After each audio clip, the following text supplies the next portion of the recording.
Job again took up his discourse and said, Oh, that I were as in the months of old, as in the days when God watched over me, when his lamp shone upon my head, and by his light I walked through darkness. As I was in my prime, when the friendship of God was upon my tent, when the Almighty was yet with me, when my children were all around me, when my steps were washed with butter, and the rock poured out for me streams of oil. When I went out to the gate of the city, when I prepared my seat in the square, the young men saw me and withdrew, and the aged rose and stood. The princes refrained from talking, and laid their hand on their mouth. The voice of the nobles was hushed, and their tongue stuck to the roof of their mouth. When the ear heard, it called me blessed. When the eye saw, it approved. Because I delivered the poor who cried for help, and the fatherless who had none to help him.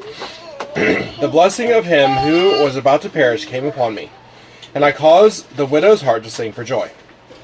I put on righteousness, and it clothed me. My justice was like a robe and a turban.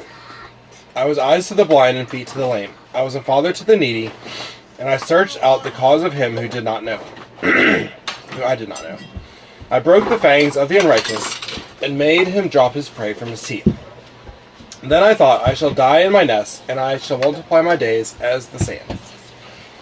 My roots spread out to the waters, and with the dew all night on my branches.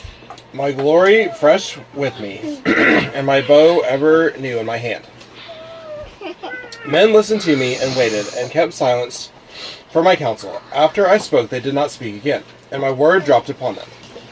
They waited for me as for the rain, and they opened their mouths as for the spring rain. I smiled on them when they had no confidence, and the light of my face they did not cast down.